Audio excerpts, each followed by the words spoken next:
Welcome to another edition of SAT-TV News. I'm Alicia George. Thanks for joining us. In our top stories, several nurses to receive certification in basic life support training. Murder charge not read to police officers in death of Portsmouth man. In the region, Trinidad police investigate disappearance of weapons from Forensic Science Center. And internationally, couple held in Bali after American woman's body found in suitcase. In sports, DFA's 2014-2015 football season to commence this weekend. Details of these and other stories will follow. Welcome back.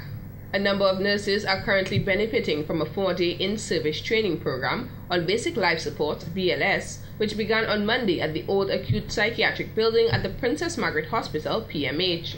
Matron of the PMH, Letitia Lestrade Wyke, views BLS certification as a vital qualification for nurses. It is important that nurses who will be present at the scene of a cardiac arrest are able to initiate appropriate resuscitative measures, and hence this learning opportunity is very much appreciated. The nurses are expected to learn several resuscitation techniques, how to administer CPR to a drowning victim, heart attack or stroke patient, or any scenario where a heartbeat has been compromised. The course is being facilitated by Dr. Agatha Scotland, Senior Associate Professor at Dade College in Miami, and Dean Lawrence. Scotland says this program is important as many Caribbean countries, including Dominica, do not have an established continuing education program for nurses. Through continuing education, the nurse will acquire contemporary knowledge and demonstrate skills and attitudes for competent, safe, and cost-effective care. Nurses should also be familiar with new technologies used in nursing practice today. For example, nursing practice today requires the nurse to have computer knowledge and skills for patient documentation. Documentation in nursing is legal evidence of care provided to patients, meaning that your documentation is the one that represents you in a court of law. In quoting the American Heart Association, Scotland added, cardiopulmonary resuscitation, CPR, is critical as it increases the survival rate of a person who collapsed by 50% if done within 5 minutes. Permanent Secretary in the Ministry of Health, Helen Rouillet, says the training is a remarkable opportunity for both community and hospital nurses to be trained. Basic life support, as we know, is totally designed for healthcare providers who are either direct or participate in the resuscitation of a patient, whether in or out of hospitals, and this training is expected to enhance skills in the treatment of the adult victim of a cardiac arrest or other cardiopulmonary emergencies. Roye is hopeful that following the training, nurses will be better poised to respond in time of emergencies. The murder charge will not be read to 5 police officers accused of murdering Joshua Etienne of Portsmouth. Etienne was arrested and detained at the Portsmouth police station on August 4th for allegedly being in possession of ammunition. The following day, Etienne was found seemingly lifeless in his cell, according to a report by police. On Tuesday, the 4 men and 1 woman were brought before the court on a murder charge. However, before the charge could be read, counsel representing 4 of the defendants, Lennox Lawrence, objected to the charge, describing it as unlawful and irregular. Lawrence informed the court that he had filed an application in the High Court to prevent the proceedings from continuing in the Magistrates' Court, claiming that a coroner's inquest had not been filed. Lawrence said it is only upon the completion of the coroner's inquest that the Commissioner of Police or the Director of Public Prosecutions can take the appropriate steps to lay the charge of murder. Following resumption of court proceedings on Wednesday, Magistrate Bernard Paquette granted the application to stay the proceedings pending judicial review because an application had been made in the court for judicial review of the matter. The matter has been adjourned to September 22nd or on order of the High Court. Meantime, minutes following Wednesday's proceedings, Dominicans outside the courthouse expressed outrage at the outcome. Remember what Robocop did to me, and he walked out free. So anybody could do the same thing and walk out free. But real justice is give justice. And God is not a police. And God is not a police. They have to pay. And if it was me, I would be like I'm a retired criminal. Them man supposed to be in the state prison as I speak. They're supposed to be up. I go jail for counterfeit, for gun, for drugs, for stealing. As a retired criminal, Mr. Francis come right in the jail and take me out already. I'm a famous guy and I'm not famous anymore, but them guys supposed to be in the jail. It was my son. They brutalized my child. But in lugar de fuela, it's one set that I say Dominica, and I myself not in a magie. You understand me? Because in lugar de the police believe to themselves well, they put all the rights in their hands, but it's not so. A tooth for tooth, an eye for an eye. You understand me? The police have no right to do what they do demand. Jah is my creator, and Jah go and serve them their sentence. Cook and Corey. Government's plans to implement a national land use policy for Dominica is progressing smoothly. That's according to communication strategist contracted by the government to develop a national land use policy and plan for Dominica, Kenny Green. In 2013, Green was contracted to oversee and liaise with the firm Dillon Consulting in Canada to present a draft policy document to Cabinet for its ratification and subsequent approval. The draft policy document was handed over in June 2014. However, in an exclusive interview, Green told SAR-TV News that the process through Cabinet would take some time. The draft of the land use policy was presented on schedule. Obviously, it's not trivial. It's a very significant point in the development of the management of national resources. So effectively, the process that takes place when it's in cabinet is not a quick pop and in and out.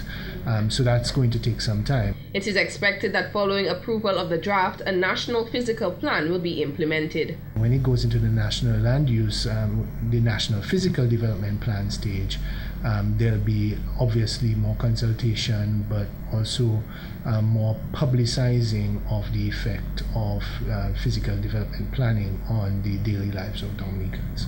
According to Green, the national land use policy seeks to gather on-the-ground feedback from a wide selection of areas in a bid to create a management portfolio for the national resources of Dominica. It covers a gamut of things from agriculture to real estate and the buying and selling of land, to disaster management, to coastal management. So it covers pretty much every facet of our life. Resource development with regards to development of infrastructure for the country. As part of the process, a number of consultations have been planned with key stakeholders to sensitize them on aspects of the National Physical Development Plan. The National Land Use Policy was commissioned by the government of Dominica with support from the Caribbean Development Bank. When we return, see what the National Youth Council has to say about youth and mental health. Welcome back. The National Youth Council of Dominica, NYCD, held a discussion on youth and mental health as part of International Youth Day on Tuesday. International Youth Day is recognized every year on the 12th of August by youth institutions and organizations to raise awareness on issues affecting young persons. Speaking during the youth discussion, Delroy Williams, Secretary of the NYCD, advised the gathering to seek help for issues adversely affecting them regardless of the situation. Do not suffer in silence. That is one of the things that we as people like to do, and only cry out towards the end or anything at its dire straits. We must always seek help for our issues, especially if it has to do with a mental issue where we're not openly exposing ourselves to persons being able to identify that we are going through those issues. Williams asked that persons keep an open mind and do their best to assist someone who is suffering. So as we go forward in our daily lives, I want to ask you to keep an open mind and observe what your friends and your peers or your family members are going through and how they respond. And as much as possible, you can give a helping hand, a shoulder to cry on. Please make that available to them. Throughout the discussion, the group suggested ideas to assist persons who suffer from mental and other forms of illnesses, such as depression and anxiety, and took a personal pledge to assist them. What I think we need to do as young people and as leaders of young people, we need to have some more educational discussions like we're having now to inform the young people what exactly a mental health disorder is. Most of the times you don't know yourself are going through it, but if we realize we are able to identify things in other people we can't identify in ourselves. That is one thing about human beings. We are always able to identify something in somebody else we cannot see in ourselves. When we come, we speak to the person, we let the person know what it is, how to deal with that. They themselves might see it in us and help us. And we should really emphasize the point of the teachers in the classroom, because from home, that is where most young people are now, at schools. In school, from home to school, from school to home, very few, do the little activities, co-curricular activities outside. A plan of action to openly contribute and raise awareness of such illnesses is expected to be implemented sometime during the life of the Council. 2 officials from the Dominica Festivals Committee, DFC, are currently in Martinique promoting Dominica's 18th Annual World Creole Music Festival, WCMF. The promoters of the festival in the French territory are Leroy Waddick-Charles, festival promoter, and Martha William, events assistant at the Dominica Festivals Committee. Chief Executive Officer of the Discover Dominica Authority, Colin Piper, speaking at a press conference on Tuesday, said the promoters will conduct interviews with major radio stations and news agencies. We will be beginning our promotion with RCI in Guadeloupe and Martinique in earnest come September 15th for 45 days, where we'll be on radio 8 times a day and doing a series of contests to win tickets to the World Creole Music Festival. So that's going on in Guadeloupe and Martinique as we speak. We also have advertising on OECS Newslink going into the 9 OECS countries, I believe. We have advertising going on with Observer in Antigua, with the Wave in St. Lucia, with PJD2 in St. Martin. And so those are the primary areas that we're doing some promotion. According to the Discover Dominica Authority, visitor arrivals from Martinique and Guadeloupe accounted for 45% of total visitor arrivals for the World Creole Music Festival in 2013. Meanwhile, St. Lucians will have a chance to win tickets to the festival courtesy of Fine Foods Inc. in Dominica, partnering with sister company Real Foods in St. Lucia. This year we're doing it big. We are starting our promotions very, very early, and we'll be giving 2 lucky persons a trip to Dominica to see the World Creole Music Festival edition 18, and you'll also receive full hotel accommodation, tickets to all the shows, and $1,000 spending money. That's a very, very big prize. I mean, it has created quite a stir in St. Lucia. Lots of people are excited, and it's very, very simple to enter. We have given our customers in St. Lucia through Real Foods and, of course, KFC. To qualify for the draw, one must spend $25 and over at KFC St. Lucia to win an all-expense-paid trip to the festival. To date, artists for the 18th Annual World Creole Music Festival include Jacquion, T-Vice, Triple K, Issa Banton, Suku Star, and Simon Jurad, who will perform on Night 1. Kerwin Dubois, Flavor, Midnight Groovers, Dennis Belfon, Frankie Vinson, Jim Rama, and Destra will perform on Night 2. Elvis Crespo, Taboo Combo, Ecstasy, Fanatic, and various Calypsonians will perform on the final night of the festival. People come to the festival for different things, and certain people see Jacquion as the artist that they want to see. Other people see Taboo Combo. Other people see international Grammy-nominated star Elvis Crespo as something that they haven't seen in Dominica before. So we believe that we've put together a lineup that is appealing to a cross-section of people, and that at the end of the day, as we continue to ramp up our promotion and our marketing, that we will in fact see a good number of people coming to the festival as part of Dominica's independence celebrations. The 18th World Creole Music Festival will run from October 24th to 26th at the Windsor Park Sports Stadium. And in court news, 2 men who previously pleaded not guilty to 6 drug-related charges on Monday changed their plea and were fined $40,000 and $10,000 respectively, to be paid forthwith or 6 months in prison. On April 17th, when 49-year-old Anthony Aki of Portsmouth and 54-year-old Vincentian Raphael Pompey first appeared before a Roseau magistrate, they pleaded not guilty for possession, importation, and intent to supply 2,724 grams of cannabis resin, and importation, possession, and intent to supply 628,000 grams of cannabis on April 16, 2014 at Scott's Head.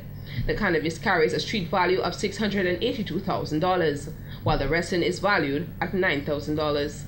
Aki was additionally charged with departure of a vessel without customs clearance on April 13th and failure to give 24 hours notice to customs prior to the arrival of the vessel on April 16th. According to the facts presented by Inspector Valder Powell, the men were intercepted by members of the police Coast Guard who had ordered the captain Aki to stop vessel slick in which they were traveling. On board the vessel, police found 21 nylon bags, 1 containing cannabis resin and 20 containing cannabis. Aki told police he was just returning from St. Vincent and revealed the contents of the bag, while Pompey claimed a portion of the cannabis, saying it was for him to make a living. In mitigation, attorney Wayne Nordy told the court his client, Aki, the father of 9, was a boat builder who was very remorseful for his actions, but Peter Allen, who represents Pompey, informed the court that only 70 pounds of the cannabis belonged to his client, who is a father of 2 and had cooperated fully with police. The remainder of the fine is to be paid in installments of $10,000. This has been the local segment of the news. Coming up next, regional highlights.